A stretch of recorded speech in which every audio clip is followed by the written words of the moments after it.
안녕하십니까. 자, 이번에는 여러분들이 경비경찰의 대상에 대해서 보실 차례입니다.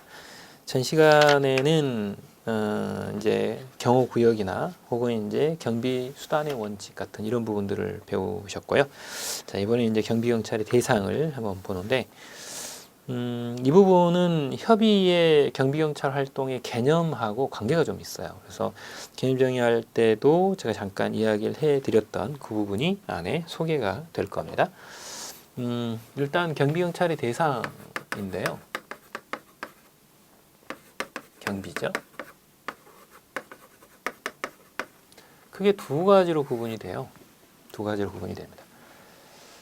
첫 번째, 두 번째인데, 첫 번째는 여러분들이 협의의 경비경찰의 쉼표 뒤쪽 반에 해당이 되는 개념이 제가 먼저 소개가 돼요. 즉 개인이나 단체가 불법행위를 함으로써 공공의 질서를 파괴하는 경우, 이렇게 나왔죠. 불법행위가 들어가요.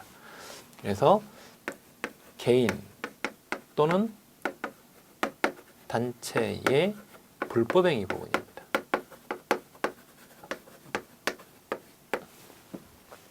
불법행위. 그리고 또 하나는 자연적이든 아니면 임의적이든 사람에 의하든 아니면 자연력에 의하든 간에 혼잡이나 재난이 있는 경우를 가리켜요. 두 가지로 구분이 됩니다.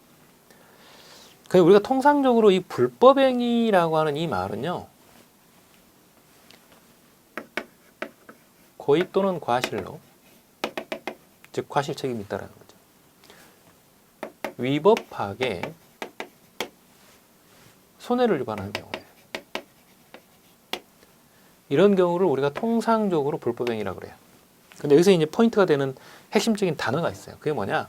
고의 또는 과실로 위법하게 행위를 했다라는 거예요. 주로 여기서는 이제 고의적인 활동일 가능성이 높습니다. 과실이 있는 경우들은 사실은 거의 없고요. 거의 대부분이 고의일 가능성이 높아요. 근데 밑에는 고의는 아니죠, 사실은. 그죠? 고의는 아닙니다. 그래서 여러분들이 그걸 일단 아셔야 되는 그런 부분이고요. 그러다 보니까 결과적으로 이 개인이나 단체 불법행위와 관련된 활동들이 뭐가 있을까? 여러분들 보면 크게 네 가지로 구분이 되어 있을 겁니다. 첫 번째는 치안경비입니다. 이 치안경비라고 하는 거는 우리가 통상적으로 이 안에 가장 핵심적인 단어가 하나 들어있어요. 여러분들 조금 책에다 체크할 때도 그걸 말씀드릴 텐데, 다중범죄예요.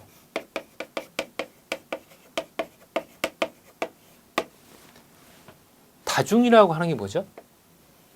여러 사람의 군중이 모였다라는 거예요. 그들이 범죄를 저지른 겁니다. 쉽게 말하면 불법 집회 시위 혹은 소요 사태, 그죠? 이런 것들로부터 이런 형태의 범죄가 발생할 우려가 있을 때 그것에 대한 조치를 취하는 거, 이게 치안경비예요.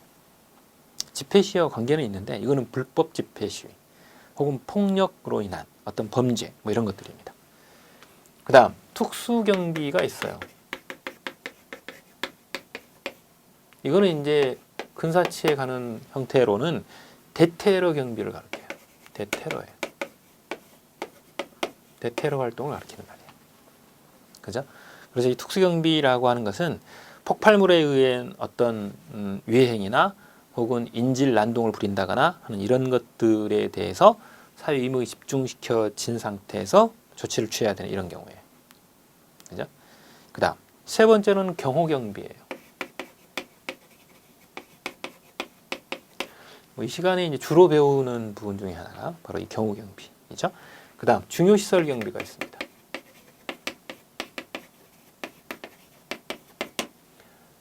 이 중요시설은 어차피 여러분들이 경비업법 관련 부분을 배우시다 보면 아마 구경을 했을 겁니다. 국가 보안 목표 시설이 있고 이제 국가 중요시설 같은 이런 부분들이 있는데, 이런 시설물들의 도난 화재나 이런 것들로부터의 안전을 확보하고자 하는 이런 부분입니다. 꼭 그런 시설물들이 꼭 국가 것만 들어가는 건 아니죠. 그죠? 이렇게 되어 있습니다. 그 다음 자연적 인위적인 혼잡체입니다. 이거는 말 그대로 자연이 하는 거고요. 인위적이라고 할 때 인위는 사람 인자에 행위할 때 위자예요. 즉 사람의 행동으로 인해서 이런 뜻입니다. 사람의 행동으로 인해서 혼잡이나 재해가 발생이 되거나 아니면 자연재해에 의해서 혼잡이나 재해가 발생되었을 때 문제이죠. 그래서 이때 혼잡이라고 하면 혼잡경비라고 합니다. 혼잡경비. 근데 오늘날에는 혼잡경비라고 하지 아니하고 이걸 뭐라고 하냐면 행사안전경비라고만 해요. 여러분들 이해를 좀 해주셔야 돼요. 행사안전경비로 오늘날 경찰 실무에서 표현을 많이 하고, 근데 혼잡경비라고 해서 틀린 말은 아니에요. 이건 예전에 쓰던 용어입니다. 그리고 이제 문제가 되는 것은 이렇게 재난이 발생되는 경우들이 있죠. 이건 이제 재난경비 이렇게 말합니다. 재난경비 이렇게 표현합니다. 자, 그리고 이제 이때 주의할 점은 위에 나와 있는 어떤 용어하고의 관계가 또 문제가 됩니다. 이때 치안경비라고 할 때 다중범죄라고 지금 용어가 나왔죠. 이 부분이 이제 별표가 기본적인 용어로 2개짜리고요. 그리고 행사안전경비에서도 어떤 단어가 하나 나와요. 비교 대상이 되는데, 이 다중범죄를 일으키는 사람들이 누구냐면 조직화된 군중이에요. 조직화된 군중에 의해서 일어나는 경우들이 많아요. 그죠? 그래서 그 군중들이 조직적으로 모여가지고 자신들의 특정한 목적이나 혹은 의사에 영향을 미치기 위해서 하는데, 그 정상적인 게 아니고 다중 범죄이기 때문에, 이건 하나의 범죄이기 때문에 폭력적으로 한다거나 하는 이런 행위들이 발생이 되는 거예요. 그러면서 이제 질서가 틀어지는 거죠. 그것에 대한 조치를 취하고자 하는 게 치안경비예요. 그런데 그 위에 이제 혼잡경비 혹은 행사안전경비라고 하는 것은, 이때 행사는 뭐예요? 주로 특정한 경기대회나 혹은 재래 행사나 뭐 이런 거죠. 그럼 거기 뭐 하러 가죠? 구경하러 가잖아요. 근데 구경하러 가는 게 여기에 나와 있는 조직화된 건가요? 아니잖아요. 그래서 이때 행사안전경비나 혼잡경비에 있어서 그 대상이 되는 것은 어차피 사람의 행위인 건 행위예요. 그런데 조직적으로 혹은 치밀하게 계획돼서 모여가지고 내용이 나타난 게 아니에요. 그렇기 때문에 이때 대상이 되는 사람들은 미조직된 군중이라고 통상적으로 표현해요. 그래서 여기서 이제 가장 핵심적인 대상, 즉 대상인 사람의 차이점은 조직화되어서 나타난 군중일 때에는 치안경비 쪽으로 가고요. 그때 이런 사람들이 일으키는 범죄가 바로 다중범죄라고 하는 불법 폭력 집회 시위나 혹은 소요 사태 같은 이런 것들이에요. 그런데 미조직화된 군중, 즉 조직화되지 않은 군중에 있어서는 말 그대로 그냥 구경 오신 분들이야. 너도나도 뭔가를 보러 이제 온 거죠. 그죠? 뭐 스포츠 경기, 아니면 특별한 무슨 재래 행사, 공연 이런 거 보러 오시잖아요. 이런 것들은 이제 미조직화됐다 이렇게 봐요. 위쪽에는 조직화됐다. 그죠? 자, 이렇게 됩니다. 그래서 이런 사람들이 행사를 보러 왔다가 말 그대로 혼잡이 야기된 거죠. 혼잡이지 소요 사태가 아니잖아요. 그죠? 그래서 차이가 있습니다. 그래서 이렇게 일단 연결이 되어진다는 거예요. 일단 여기서 여러분들이 개념상 알아두셔야 될 것은 이렇게 비교 대상이 된다라는 거죠. 그래서 조직화된 군중에 의해서 야기되는 것은 치안경비고, 미조직화된 군중에 의해서 야기되는 것은 행사안전경비 또는 혼잡경비다. 이렇게 가는 겁니다. 그래서 양자의 차이가 있습니다 라고 하는 거죠. 자, 그러면 여기도 안에 책 내용을 한번 확인하겠습니다. 치안경비의 개념이 나오죠. 공안을 해야 하는 다중범죄에 있어요. 다중범죄 동그라미. 별표는 3개짜리입니다. 그 다음 등 집단적인 범죄 사태가 발생하거나 발생할 우려가 있는 경우에 대비하여 시기를 놓치지 않고 적절한 조치를 취하는 혹은 적절한 사태를 예방, 경계, 진압하는 것이다. 이렇게 되어 있습니다. 이때 다중범죄라고 하는 이 부분은 어떤 군중을 가리킨다? 조직화된 군중을 가리킨다. 이건 쓰셔야 돼요. 책에 써두세요. 조직화된 군중에 의해서 다중범죄가 발생이 되는 것을 우려하거나 이미 이것을 예방하거나 이런 것이 발생이 됐다면 진압하기 위해서 이루어지는 경비가 치안경비이다. 그 다음 특수경비 혹은 대테러입니다. 총포, 도검, 폭발물에 의한 인질 난동, 살상 등의 사회 이목을 집중시키는 중요 사건을 예방, 경계, 진압하는 경비를 우리는 특수경비라고 합니다. 무슨 상황인지 아시겠죠? 대테러 관련이에요. 그 다음 경호경비입니다. 이거는 이제 정부 요인을 암살하는 행위를 미연에 방지하고 피경호자, 즉 경호 대상자의 신변 안전을 도모하는 그런 경비를 우리는 경호경비라고 합니다. 그 다음 중위시설 경비입니다. 국가적으로 중대한 영향을 미치는 국가 산업시설, 국가 행정시설 이런 시설들을 적으로부터 방어하는 것을 주로 가리킵니다. 그래서 이 시설물 안에 들어있는 재산이나 중요한 문건들, 문서에 의한 비인가자의 접근을 방지하고 간첩, 태업, 절도와 같은 이런 침해 행위에 대해서 예방, 경계, 진압하는 것이다. 이렇게 봅니다. 그 다음 인위적인 자연적인 혼잡 재난으로 인해서 인한 경비입니다. 이제 혼잡 경비라고 되어 있는데 무슨 경비라고 오늘날 말한다? 행사안전 경비 이렇게 우리가 표현을 합니다. 그 다음 이때 행사안전 경비이기 때문에 어떤 행사가 있겠죠? 기념행사가 있고 경기대회가 있고 경축제례가 있고 여러 가지 이런 행사들이 있는데 이런 것들 수반할 때 다가오는 사람들이 있어요. 그렇게 다가오는 사람들은 조직화된 군중이 아니고요. 어떤 군중이다? 미조직된 군중이에요. 그래서 이렇게 미조직된 군중에 의해서 발생되는 예측하지 못했던 어떤 사태가 있습니다. 혼잡 사태가 있는데 그런 것들을 경계 예방 진압하는 활동을 하는 것을 우리는 혼잡 경비 혹은 다른 말로 행사안전 경비 이렇게 우리가 말한다라고 하는 거예요. 그래서 이 행사안전 경비라는 말을 여러분들 교재에는 같은 말로 써두시기 바랍니다. 그걸 여러분들이 꼭 기억을 해 두시고요. 그 다음 재난경비입니다. 이거는 말 그대로 이제 천재지변에 의해서 발생이 되는 이런 경우 순수한 의미도 이 안에 포함이 되고요. 여기에 이제 인위적인 어떤 돌발 사태로 인해서 사람이 죽거나 다치는 경우들도 있을 수는 있어요. 이게 이제 혼합이 되는 경우들도 오늘날에는 거의 대부분이죠. 그래서 이렇게 예방 진압하는 경우를 가리킨다 이렇게 되어 있습니다. 그 다음에 이제 경비경찰의 특징이 나타납니다. 경비경찰의 특징. 방금 전에 보셨던 경비경찰의 대상 관련 부분은 전체는 별표가 하나 정도 됩니다. 이거 이제 경찰 쪽에서는 이제 아주 기초적인 어떤 상황에 따른 대상이 나타나기 때문에 중요한데요. 여기서 여러분들이 이제 보셔야 될 것은 보시다시피 이제 치안경비나 혹은 행사안전 경비 같은 이런 부분들이 여러분들에게는 좀 중요한 개념이다. 이렇게 보실 수 있습니다. 그래서 이런 이제 부분적인 부분까지도 꼭 신경을 한번 써두시기 바라고요. 그다음 경비경찰의 특징입니다. 이제 공경비에서 경찰력이 운영이 될 때 거기에 특징이 있는데 실제로는 6가지입니다. 5가지만 나와 있죠. 하나에 이제 2개가 들어 있어서 설명을 했는데 설명을 추가적으로 하면서 좀 추가를 시켜보죠. 먼저 복합기능적 활동입니다. 이 복합기능적 활동에서 복합기능이라고 하는 것은 무엇을 의미하냐면 예방도 하지만 진압도 한다. 2가지를 다 한다는 의미에서 복합기능이다. 이렇게 우리가 표현을 해요. 그래서 복합기능적 활동이 쌍가로 1번에 소개가 되어 있는데요.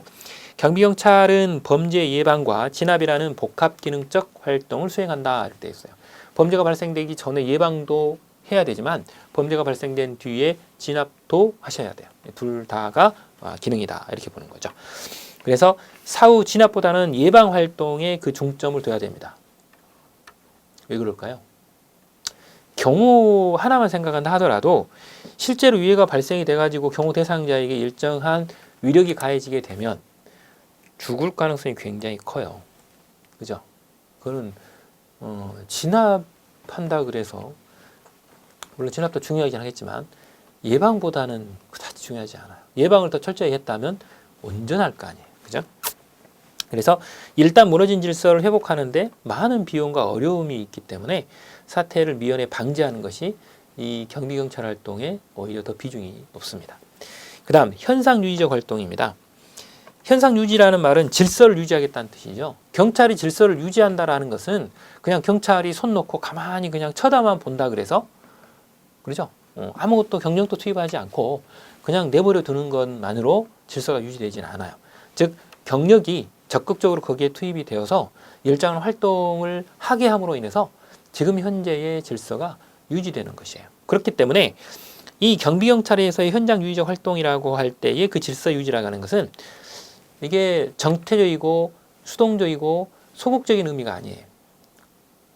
보다 능동적이고 적극적이고 그리고 여기에 이제 이 동태적인 이런 의미로 안에 의미가 소개가 됩니다. 뭔가를 새롭게 변화하고 발전시키고 유지하려고 하는 그 적극적인 노력이 있어야만이 이루어지는 것이기 때문에 오히려 동태적이고 적극적이고 그리고 능동적으로 어떤 활동이 이루어져야만 하는 것이죠. 그래서 현상 유의적 활동의 의미는 동태적, 적극적 의미이다. 이렇게 보시면 돼요. 그 다음 즉흥적 활동입니다. 이거는 실제로 경비 사태가 발생이 돼버리면 상당히 급박하게 돌아가죠. 긴급하게 돌아갑니다. 그리고 실제로 그 위해 사태가 현실적으로 터져버리면 사회 국가적으로 아주 중대한 영향을 미치는 그 파급 효과 또한 영향력 또한 굉장히 큽니다. 그런 사건들이 바로 다중범죄이거나 테러이거나 경호입니다. 특히 이제 경호의 대상자가 정부 주요 인사이다 보니까 어때요? 이 사람들이 죽거나 다치게 되면 국가의 아주 영향력은 어마어마하다고 봐야 되죠.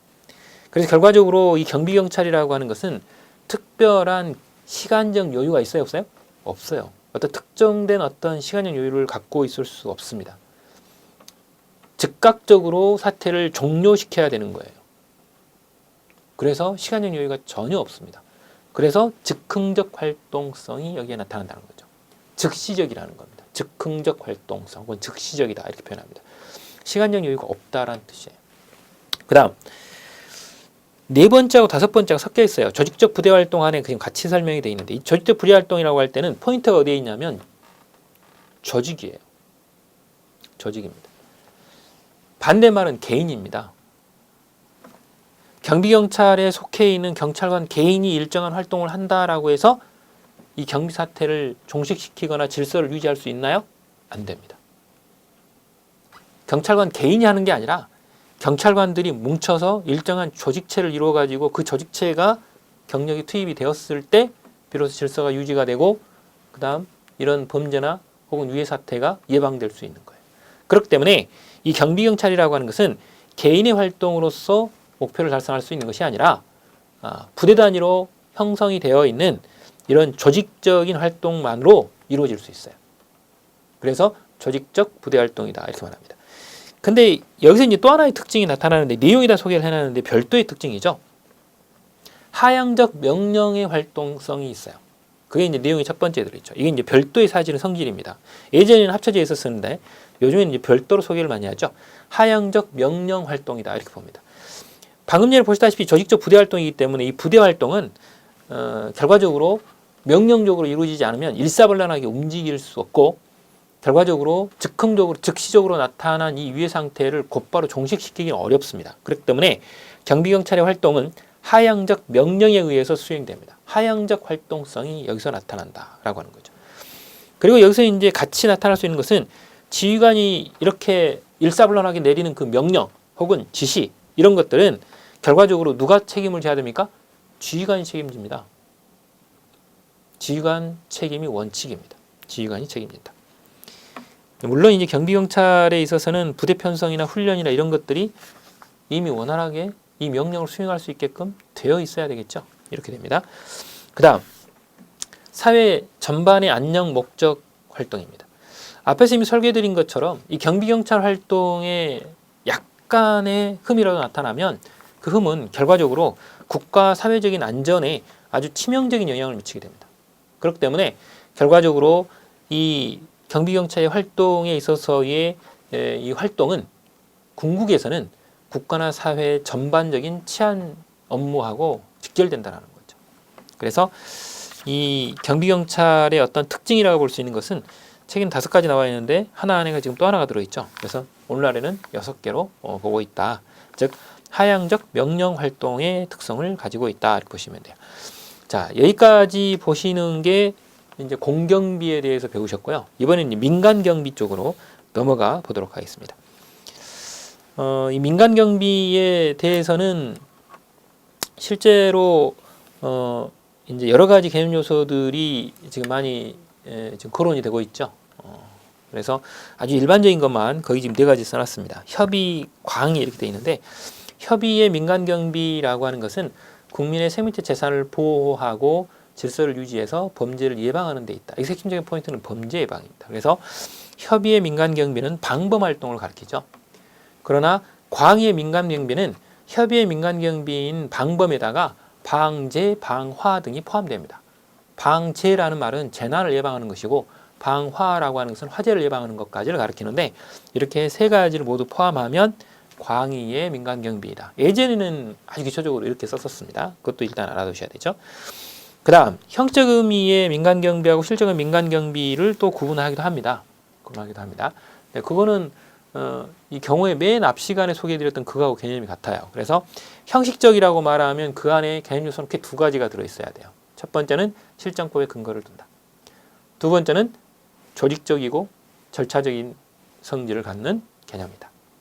그죠? 이게 이제 형식적 의미의 뭐뭐라고 할 때, 즉 형식적 의미의 민간경비도 마찬가지입니다. 그 다음 실적인 민간경비는 누가 하느냐를 문제 삼지 않습니다. 누가 하느냐는 문제가 되지 않는다. 근데 어쨌든 간에 국민의 생명체 재산을 보호하고 손실을 감수하면서 질서를 유지하는 일을 하는 것을 우리가 통상적으로 실적음의 민간경비 이렇게 말하는 것이죠. 그래서 그 활동의 본질, 역할, 기능, 작용 이런 부분에 포인트를 둡니다. 누가 하느냐가 문제가 되지 않는다 그랬어요. 그래서 거기 여러분들이 보시면 형적 의미의 민간경비라고 하는 것은 실정법 규정에 근거를 두고 허가받은 법인, 즉 민간경비업자에 의해서 임무가 수행되는 것을 가리킨다 이렇게 보시면 돼요. 그렇기 때문에 이 형식 의미의 민간경비라고 하는 것은 경찰이 업무를 하느냐 혹은 민간경비업자가 하느냐 이런 부분들이 결과적으로 주체적으로는 구분이 명확하게 이루어져야 된다는 거죠. 주체가 누구냐에 따라 달라집니다. 그죠? 법적인 근거가 다르기 때문에 누가 하느냐에 따라 다르다. 여기서는 이제 허가받은 법인이 합니다. 이렇게 제가 우리가 표현을 했어요. 그죠? 그래서 민간경비가 해야 되는 그런 형태입니다. 이제 실제로 실질적인 민간경비의 개념하고 일치하는 부분은 그렇게 많지 않습니다. 실제로는. 그래서 불일치하는 면도 상당수가 있다라는 부분을 알고 계셔야 되고요. 그 다음 실질적 의미의 민간경비라고 하는 것은 기본적으로 국민의 생명체의 재산을 보호하고 사회적인 손실을 감소시키면서 질서를 유지하는 모든 활동을 실질적 의미의 민간경비라고 하는데 여기서는 공경비가 수행하는 경비활동과 민간경비가 수행하는 경비활동에 큰 차이점은 없습니다. 다 똑같이 이거 하려고 하는 거니까. 그죠? 방금 전에 말씀드린 그 개념의 행위를 하려고 하기 때문에 차이가 없어요. 그러다 보니까 주체면에서는 결과적으로 이 주체만 다를 뿐이지 하는 행동은 똑같아요. 그래서 주체면에만 차이가 있을 뿐입니다. 그죠? 그래서 만자가 거기 쌍가루 3번에 들어있다라면 그 부분을 주의하셔야 됩니다. 그 다음에 이제 기본 요소가 있죠. 기본 요소. 이 민간경비는 특징 혹은 기본 요소가 네 가지 있는데요. 첫 번째는 대상이 특정되어 있습니다. 공경비 같은 경우는 모든 국민을 대상으로 합니다. 그렇죠? 그런데 민간경비는 나와 계약을 맺은 고객에게만 서비스를 제공하면 됩니다. 그래서 특정 고객을 그 대상으로 한다. 이렇게 봅니다. 특정 고객에게만 서비스를 제공하면 되죠. 그 다음 공짜로 해주진 않아요. 그죠? 영리적인 거예요. 돈을 벌기 위한 활동입니다. 그래서 영리성이 안에 포함이 됩니다. 이 비영리성이라고 하는 것은 공경비의 특징이죠. 그렇죠? 그 다음 비강제성입니다. 민간경비는 강제력을 쓰지 않습니다. 임의적인 활동이죠. 그래서 경비 목적 수행을 위해서 비강제적인 수단을 주로 사용하게 되고 공경비에 있어서는 경찰 위반 상태 내지는 범죄를 유발하려고 하는 그런 사람들에 대해서는 공권력을 행사합니다. 즉 법 집행 행위로서 강제력을 행사한다라는 거죠. 그 다음 역할 범위의 한정성이 있는데 방금 전에 민간경비에 있어서 가장 주된 본질적인 활동은 방범입니다. 즉 범죄를 예방하는 데 있다라고 하는 것이죠. 거기에 한정되어 있고 범죄를 진압하는 것은 극히 제한적인 활동입니다. 일반 사인 정도밖에 활동을 할 수 없는 그런 형태죠. 그러나 공경비에 있어서는 범죄 예방 활동도 하실 수 있을 뿐만 아니라 법 집행으로서의 범죄 진압 활동까지를 모두 하실 수 있습니다. 그래서 이제 범위가 훨씬 더 넓은 이런 활동을 할 수 있게 되는 것이죠. 자, 이렇게 본다면 이제 뭐 차이점이 될 수도 있고요. 뭐 기본적인 요소가 될 수도 있고요. 뭐 이렇게 됩니다. 그 다음에가 이제 공경비와 민간경비의 비교입니다. 이건 이제 주체가 다르다는 전제하에서 일단 비교를 했을 때 모양인데 공통점도 있습니다. 거기 보면 이제 공통점으로는 둘 다 범죄 예방을 합니다. 이 범죄 예방이 가장 기초적인 공공적인 역할이죠. 가장 공공성이 강한 역할이 범죄 예방입니다. 그리고 이제 질서 유지하죠. 이거는 이제 공동체 생활에 있어서의 사회 구조의 아주 기초가 되는 토대가 되는 그런 활동이기 때문에 질서 유지가 되고요. 그 다음 상가로 3번은 손실 감소입니다. 손실 감소. 즉 범죄를 감소시키고 혹은 위해를 줄어들게 하고 예방을 하고 그리고 이제 말 그대로 이제 손해를 덜 보게 하는 거죠. 이게 손실 감소. 그리고 실제로 민간 경비하고 공경비에 있어서 범죄 예방이라는 측면만 놓고 본다면 실제로 안전 기법은 같습니다. 즉 범죄 예방을 위한 사용하는 기법은 같다. 물론 여기에 이제 법 집행이 들어가 보면 문제가 달라져 버립니다. 그런데 범죄 예방만 놓고 본다면 공경비나 민간 경비가 사용하는 기법은 거의 같다. 이렇게 보십니다. 자, 그러면 공통점이 이런다. 공통점도 별표가 3개짜리죠. 공통점 별표가 3개짜리인데 주체면부터 이제 차이가 조금씩 다 있어요. 그래서 거기 쭉 이제 차이가 나는 것들을 쭉 소개를 해놨는데 한번 비교를 해보겠습니다. 이 경비 서비스에 있어서의 공급의 주체 내지는 공급자 혹은 주체 이런 것들은 다르죠. 이 공경비에 있어서는 원칙적으로 국가가 합니다. 물론 이제 지방자치단체가 하는 경우도 있을 수는 있는데 원칙적으로 이제 국가가 하고요. 지금 우리나라 같은 경우는 공경비는 원칙적으로 국가에 있는 경찰청이 주된 업무를 하죠. 거기에 지금 현재 우리나라는 제주특별자치도에 자치경찰제가 일부 수행이 되어 있고 지금 2019년에 일부 지역에 시범 실시하겠다라고 문재인 정부가 밝힌 바 있어요. 그래서 자치경찰제가 이제 많이 돌아가게 되면 지방자치단체도 상당한 역할을 하겠죠. 어쨌든 간에 지금까지는 국가가 주된 역할을 합니다. 그리고 민간경비는 민간 영리법인이죠. 경비업자는 법인만 할 수 있는데 어차피 방금 전에 말씀드렸던 것처럼 영리성을 기본적으로 가지고 있어요. 공짜로 하는 건 아니죠. 그래서 영리법인이고요.